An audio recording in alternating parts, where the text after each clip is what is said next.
Chers téléspectateurs, bienvenue à l'entretien de France 24. Il y a un grand mystère qui entoure la pandémie qui tue des millions de personnes de par le monde. Il y a des questions sur l'efficacité des vaccins sur le marché et bien sûr, certains suspectent qu'il y a un complot contre l'humanité. Afin d'obtenir un éclairage sur le sujet, j'accueille aujourd'hui le professeur Anthony Fauci du Maryland, éminent épidémiologiste, pour parler de ce sujet. Bienvenue à vous, docteur, et j'espère que vous allez accepter de ma part des questions qui peuvent vous sembler évidentes à vous, mais comme je ne suis pas docteur, j'aimerais bien mieux comprendre les choses. Très bien. Vous avez été l'un des premiers à être vacciné. Quelle était votre expérience? Oui, c'est plutôt bénin. Comme avec la plupart des vaccins, on ressent une très légère douleur au point d'entrée de l'aiguille sur le bras, mais après 24 heures, il n'y avait aucun symptôme, j'allais très bien, il n'y avait rien de négatif, j'allais très bien. Certains ont peur d'effets secondaires potentiels et d'autres remettent même en question les vaccins. Qu'avez-vous envie de leur dire? Eh bien, nous avons beaucoup d'expérience concernant les essais cliniques. L'essai de Moderna a porté sur 30 000 personnes. Pour Pfizer, c'était 44 000 personnes. Il n'y a pas eu d'effets secondaires très graves. En général, en ce qui concerne les effets secondaires, c'est après l'administration de la deuxième dose, il peut y avoir une certaine douleur musculaire, un peu de fatigue, peut-être un petit peu de fièvre, mais cela ne dure pas plus de 24 heures. Et donc, au bout du compte, on a de bons résultats jusqu'à maintenant. Certaines personnes ont développé une réaction allergique. Sur 5 millions de vaccins administrés jusqu'à maintenant aux États-Unis, il y a eu 21 réactions allergiques. Les 2 injections du vaccin doivent être reçues au sein d'une période spécifique. Qu'est-ce qui se passe si une personne est infectée par le coronavirus avant la 2e injection? Eh bien sûr, cela peut arriver parce qu'il y a un certain degré de protection après l'administration de la première dose, mais si on veut une protection optimale, il faut 2 doses. Donc bien sûr, on peut être infecté après l'administration de la première dose, mais c'est peu probable. Que pouvez-vous nous dire sur la mutation du virus? Eh bien, il y a une mutation qui circule au Royaume-Uni et un autre groupe de mutations qui est en circulation en République d'Afrique du Sud. Cela rend le virus plus contagieux, ça veut dire qu'il se diffuse plus facilement d'un individu à un autre, mais il ne semble pas qu'il y ait d'effet sur la virulence du virus. Donc, il n'est pas plus grave, il n'est pas plus mortel, mais il se diffuse plus aisément. La mutation a-t-elle eu lieu dans les laboratoires?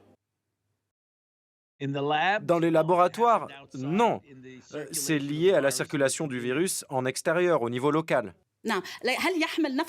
Les symptômes sont-ils les mêmes qu'avec la première souche?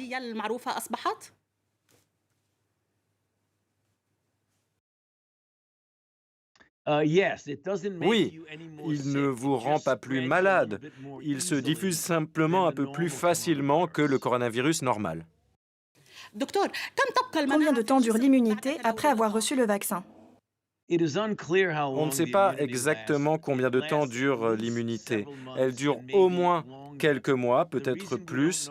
Pourquoi est-ce qu'on ne connaît pas la réponse à cette question? C'est parce que nous avons une assez courte expérience en la matière. Mais c'est au moins plusieurs mois et on espère que cela dure plus longtemps que cela. Le vaccin nous protège-t-il vraiment du coronavirus? Et est-ce que cela va nous permettre d'arrêter d'utiliser des masques? Non, il est important de continuer de porter le masque car le vaccin, certes, vous protège contre la maladie clinique, mais il ne vous empêche pas nécessairement d'être infecté en étant asymptomatique. Et donc, il est possible d'être infecté et de ne développer aucun symptôme. C'est pourquoi il faut continuer de porter le masque. De plus, il y a beaucoup de virus qui circulent au niveau local. Et donc, tant que tout le monde n'est pas vacciné, il est important que tout le monde continue de porter le masque. Alors pourquoi se faire vacciner s'il faut continuer à porter des masques et à avoir peur des autres? Non, il ne faut pas confondre. Vous pouvez vous protéger de la maladie clinique et des formes graves de la maladie, mais le port du masque, cela permet de protéger les autres parce que vous pouvez très bien être infecté, ne pas être malade, mais avoir du virus dans la partie nasale du pharynx. Cela veut dire que vous pouvez le diffuser. Et donc, le but du port du masque, ce n'est pas seulement de vous protéger vous, mais de protéger également les autres. Est-ce que le vaccin a un impact sur l'ADN d'un individu, comme le prétendent certains? Non, il n'affecte pas l'ADN humain du tout. C'est une perception erronée. Peut-on se faire vacciner si on a des symptômes? Non, si vous vous sentez mal, vous devez attendre de vous rétablir avant de vous faire vacciner. Si vous vous sentez mal, vous devez attendre de revenir à la normale. Faut-il faire un test PCR avant le vaccin? Non, il n'est pas nécessaire de passer un test PCR avant de se faire vacciner. Si on a déjà eu le coronavirus, faut-il quand même se faire vacciner? Oui, si quelqu'un a été infecté au préalable, il faut de toute façon se faire vacciner parce qu'on ne sait pas combien de temps dure la protection après l'infection. Peut-on se faire vacciner contre la grippe et le Covid en même temps? Il serait préférable de se faire vacciner à une semaine à peu près d'intervalle, pas exactement au même moment. Les femmes enceintes peuvent-elles se faire vacciner? Oui, elles peuvent se faire vacciner, mais nous n'avons pas encore fait d'essais cliniques pour prouver que c'est sûr et efficace. Il est donc nécessaire de consulter votre médecin traitant pour voir si c'est prudent de se faire vacciner, mais les essais qui déterminent la sûreté et l'efficacité chez les femmes enceintes n'ont pas encore été réalisés. Si une femme enceinte est contaminée, est-ce que c'est aussi le cas de son fœtus? Non, pas nécessairement.